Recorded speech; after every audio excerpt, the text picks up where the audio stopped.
to the WION Broadband Olympic edition with me, Digvijay Singh Deo. Now, if all had gone according to plan, then we would have been celebrating the opening of the Tokyo Olympics on this day. But the coronavirus pandemic has seen the games postponed by a year, but that will not stop us celebrating these games. I'm joined by two of India's most distinguished sports persons. Raja Randhir Singh is a five-time Olympian. He's one of the greats of Indian sport. He's also an honorary member of the International Olympic Committee. Mr. Singh, I hope this lockdown's been treating you well. Yes, thank you very much. Safe and sound up to the mountains in Dehradun. Okay, up in the mountains. Also joining me is Manavjit Singh Sandhu, a former world champion in shooting, a four-time Olympian himself. Manav, we would have been celebrating, in a sense, the start of the Olympics, but right now I think all of us are stuck at home. No other option, nothing else to do. Just reminisce about great Olympic memories. Yeah, strange times, Digvijay. Strange times. Mr. Randhir Singh, let me start with you because you competed in 5 Olympic Games, but just talking to you the other day, you've actually, if you start listing the number of games you've been to, that's 15 Olympic Games you've been to since 1952. That's a record in itself. Each games is different, but each games sort of adds to the aura of the Olympics, doesn't it? I was 6 years old. I went with my father to Helsinki. And it was very interesting because we went by boat all the way to England and took 14 days on that boat to get to England. And then by train to Helsinki. And I remember bits and pieces of the games because I was 6 years old. But I still remember 2 events which were very important: the Indian hockey playing, and the other one was watching Zetopek run in the games. So those things on the whole stadium chanting Zetopek was very, very exciting. And then the other good thing was that Zetopek then came to Patiala with his wife, who won the Olympic gold in javelin. For you, Manav, you've competed in so many Olympic Games. You've also won at the Asian Games. You won the Asian Championships, the Commonwealth Games, the World Championships. You sort of, a sports person's life takes you all over the world. But why is it, Manav, that the Olympics still hold a place of prominence among all these events? Well, the aura of the games is unmatched. Even I suppose people consider the Football World Cup to be, one of the greatest sporting spectacles. Perhaps it is in terms of viewership. But when you talk about sports, then nothing can be better than bringing all the champions of every sport together in one spot and showcasing. People prepare for 4 years for that one event. Imagine, if you think about it, imagine preparing for 4 years, the best of the world in every sport, works hard for 4 years and comes to showcase. It really is truly incredible as a concept. And that's why it's endeared. Otherwise, it's really, it's getting bigger and bigger. So there's a reason why, because it really captures the imagination of the sporting world and of people at large. Even non-sports loving people stop everything and turn on their televisions and watch sport, which they never ever do. Nobody would generally watch swimming, for example, or diving in routine. But if it's the Olympics, then they'll watch every sport and everybody becomes a sports lover. So that is something I think that there is no other sporting spectacle in the world which will ever match up. It stood the test of time. There's been over 130 years of Olympic Games, and there's a reason why it's becoming popular and popular, because it's simply the highest pinnacle of human endeavor. That is unbelievable. Okay, Mr. Singh, just to talk about what Manav was, elaborating on, there are lots of publicity, PR over the recent years just to elevate the stature of the games. But say when you were competing in 64, when you spoke about being there in that opening ceremony, were the games the spectacle that they are now even then, or has it gradually, as the sort of world's opened up in terms of social media, all of that the stature of the games have become bigger and bigger? Was it much more relaxed back then in the 60s and 70s? No, Diggy, the thing was very simple. That the games at that level, at that time, were the top. I mean, if you compare the World Championships, you compare any other championship at that time, it was on the same, I mean, the standard was the same. It wasn't that the standard. Obviously, technology improves as you go on, and the games keep improving. Yes, the games at that time were smaller. There were more sort of, there was more interaction. And now as the games are becoming bigger and bigger, and there's people are becoming more and more serious towards their event. First, people went for the opening ceremony and stayed until the closing ceremony. Today, people only go for the event and come back. If I'm a tennis player, I go and play my event in the Olympic Games. If I lose or if I finish my event, I go and play the next one. Those days, the case was not there. You were more at leisure. If I finished my event, I was there. If my draft started in the beginning, I was there till the end of the game. So 10 days more, 12 days, 15 days, I had the opportunity of meeting other people. Manav, also about the camaraderie, because we are talking right now at a time when the world has been swept by this Black Lives Movement. We're seeing protests everywhere and a lot of solidarity. But that's one thing about the Olympic Games, isn't it, Manav? That you may be a Roger Federer, you may be a Carl Lewis, you may be a Rafa Nadal who came and sat next to you in Beijing, or you may be Usain Bolt, you may be a superstar, a global icon outside of that Olympic village. But when you're in that village, you are equal. And that's what the games are about, equality. Yes, absolutely, David. This is the fundamental thing about sports is equality, a similar platform, and not only to compete, but to stay and to have the same facilities. So absolutely, this is one of the, I think, the cornerstones of the Olympics. So that is why it was essential to postpone it. Because if we were to start compromising on the essentials of, not letting people stay together, then it would have taken away the foundation of the games itself.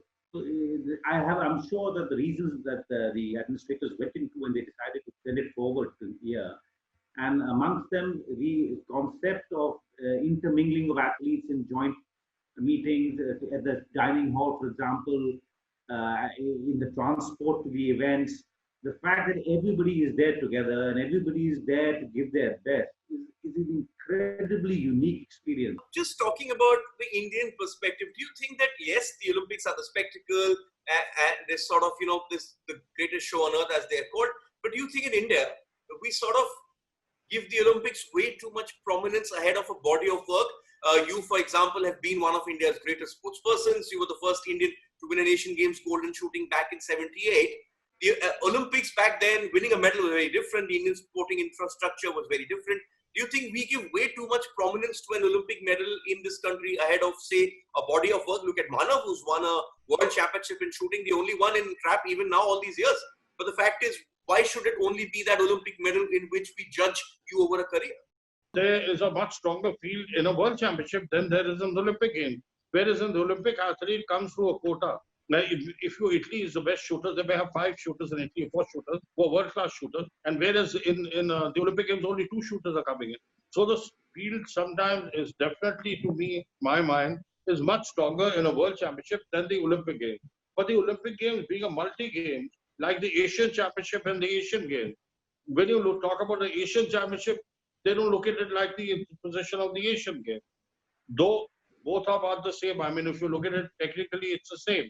But the glamour involved between both the games and the hype that has been done and what the Olympic Games has come to stand, or the Asian Games have come to stand as a multi-game, is far greater than an individual event.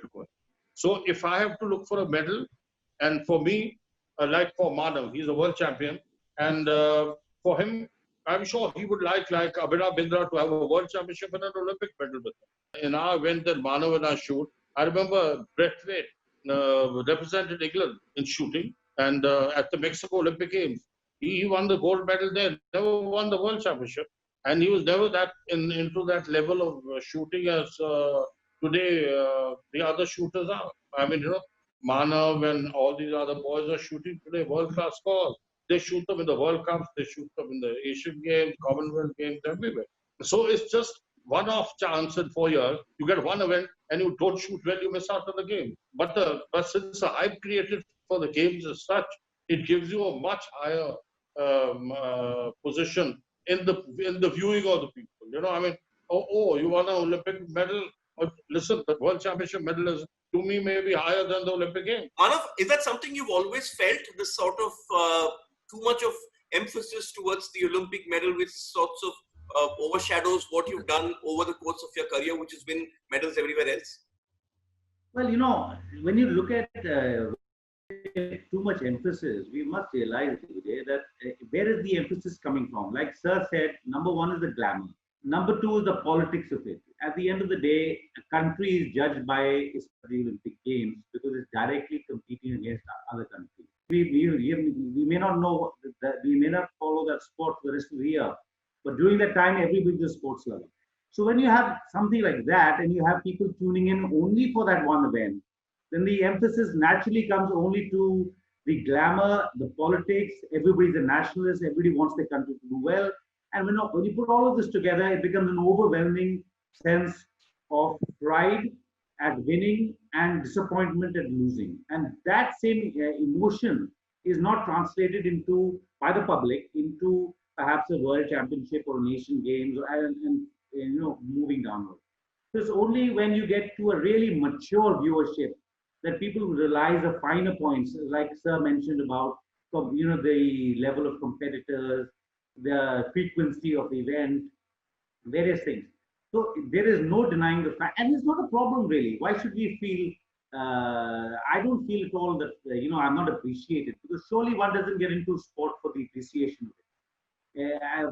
However, I must say that we have over the years become far more mature, and people now are talking openly about the fact that there are other sporting events that we must aspire to win, and not only simply switch on the television during August every 4 years and then not look at us for the rest of the year. Look at badminton, for example. A lot of the All England tournaments. These are events now which have started to capture the imagination of our sporting society, our culture. And I'm happy to say that things are getting a little bit beyond the Olympics. But in no way would I like that the Olympics' importance to be diminished at par with the World Championship. I would rather that the World Championship and other events of that in the public mind be raised to the same level as the Olympics. We should not pull the Olympics down, because the Olympics is unmatched. There is no question about it. Okay, but Mr. Randir Singh, let me ask you a tough question now, because you come from a family that's been associated with Indian sport, be it cricket or be it the Olympic movement. You, considering your worldview in terms of traveling all over the world in your role as sports administrator, do you think that India has massively underachieved, considering our numbers? India has massively underachieved at the Olympics, or do you think that India's woken up to the Olympics too late? Not only the Olympic Games, India has now woken up to sport. They realize the position of sport internationally. And for them, the Olympic Games now, because of the hype of the Olympic Games, is such that they are taking a lot of interest in training for the Olympic Games. And mind you, our sportsmen are doing extremely well to be able to get into a position of winning medals also. So now, it's a catch-22 situation. They're doing well and they're getting benefit. And the government is also interested in seeing that they do well. The federations, everyone is taking more interest. The Olympic movement is, even in the Indian Olympic Association, everyone is geared up to see that India is not just participating, but winning a medal. Earlier, a lot of people went just participate. They were not there to win a medal. And so many times I saw my colleagues, for them it was enough. They had qualified for the Olympic Games. That's it. It helped them in their job. It helped them in their lives. There were some of us who were struggling to try and win a medal, and we were not getting anywhere close to the medal. So, but now, the government of India is definitely, it's not like you're running around buying ammunition or having Devi Chand stitch your blazer and get a tie and pay for it and then get to these games. No, now everything is being done, looked after, your training is done. Manav, they're the present generation shooter. He will tell you the amount of money that is spent on shooting today vis-a-vis in our time, and also the fact that they are training abroad and competing with the best people. So when it happens, when you go and compete with the best people in the world all the time, you have that much more confidence in you, confidence with yourself. And, if you look good, you dress well, you've got the best guns, you have the best training, you have the world's best coaches helping you, obviously you're on par with anybody else. So if you're strong enough and it's your day, you win the Olympic gold medal. But if you're not, and that is possible with the government help that's coming. When you look over the course of your career, when you started out, You still had the likes of your father and Mr. Ranveer Singh shooting. But you've also seen this sort of evolution from being a participant to being a contender. Do you think that ultimately it boils down to 2 or 3 performances which have sort of given belief to the sports person of this country as well? One could be Leander Pace's medal in 1996, which sort of, ended that individual jinx which stretched from 52, where Mr. Singh was there and KD Jadhav won a medal in Helsinki in wrestling. And then the other one was where you were there with me in Beijing, where Abhinav Bindra won the gold. Like, these 2 performances sort of not just gave belief to the sports persons who were competing at the time like you, it also sort of inspired a new generation, which is now which was getting ready for these Olympics. Yeah, absolutely, Digvijay. Sports is about momentum. Especially winning at the Olympics, the momentum has to be so large. And the momentum is driven by the government, it's driven by the public, it's driven by the sports persons. But the driver sometimes can be a singular individual achievement. Like you mentioned too, I'm convinced that these 2 achievements, not only did they inspire athletes, which they obviously did, they inspired tennis players and they inspired shooters and then beyond, but they also inspired the government. You see, at the end of the day, the system must see results. When you talk about Olympics, at the end of the day, it's about results. The sports is about result. Either you win or you don't. So the fact that when you win, it gives you a sort of positive reason to go ahead with further support. So not only are these events, and like you mentioned, I was there when Sir and my dad were shooting, and I have been part of that transition from an amateur event to a highly professional setup that the Indian sports is now. And not only shooting, because like you said, we have friends from across the sporting world, and I can see that not only in shooting but in other sports in India, we were at one stage going to the Olympic Games as tourists, wanting, but it looked like such a miracle, like some god would have taken a personal interest if he were to win an Olympic medal. But I've seen that transition where now the sports person goes there with a sense of purpose to achieve a goal which seems to him within his reach. And all of this has been driven by individual performances which have motivated the youth, motivated the public, and very importantly, it has motivated our government, because sports is driven largely by government policy. There's only so much a brilliant individual can do.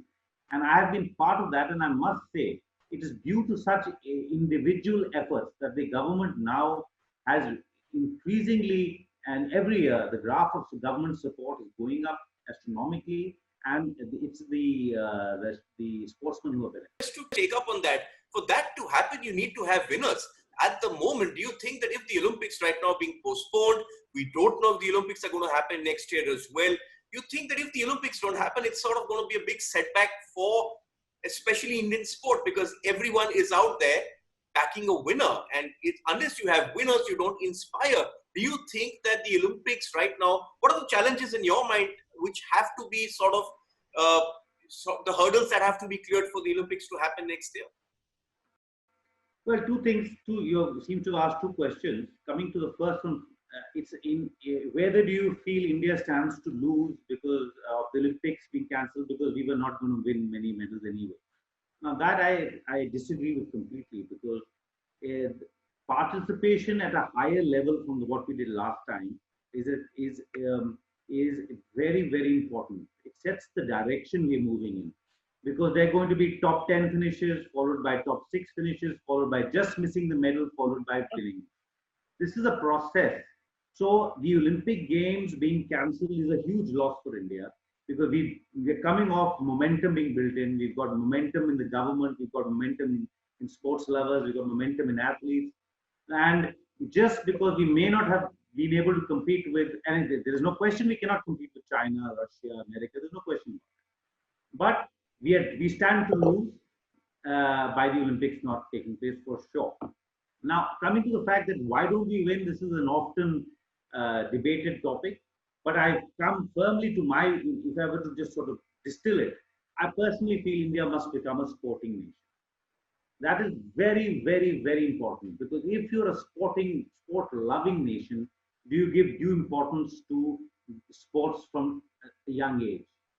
World leading countries which lead the world in the medal tally are sport-loving countries. They give the due importance to sport. That will come from individual performances which inspire a parent. It comes from government support, which gives training. It comes from corporate support, which gives jobs. So the entire system has to move together to create Olympic champions, and we are on the way. So the loss of these games, it's been postponed now by a year, and unfortunately, I'm joined by many sports persons who fear that what if it doesn't take place? Can we do it next year itself? At the moment, if you look at the current situation, there is no guarantee, absolutely no guarantee that we can go ahead and tell ourselves with absolute certainty that, listen, Manav, you prepare your best because you may be competing in 1 year's time. I don't think any athlete really feels the certainty of that taking place. As you said, it could be a huge disaster, but we are here to celebrate the Olympic Games. And I think that's what we've learned in life for both of you in sport and for someone like me covering sport, is that you've always got to be optimistic, and hopefully we sort of find a way around this pandemic. Sort of lots of vaccines are being tested at the moment, and hopefully we get to see the spectacle that is the Olympic Games, because they're not just about staging and being spectacular. They're also closely linked to sort of the upliftment of a country in terms of sport as well. Thank you so much, Mr. Randhir Singh. Pleasure as always to hear from you and hear all that great sort of know-how which you've sort of gathered over the years being to the Olympics. Manav, as always, thank you for joining me as well. And just a reminder to all our viewers that we're going to celebrate these 17 days that the Olympics were going to happen. We're going to look back at some great memories from the Olympics for India as well. So keep joining us as we look back. Thank you all very much. And hopefully, Manav, we see the Olympics next year.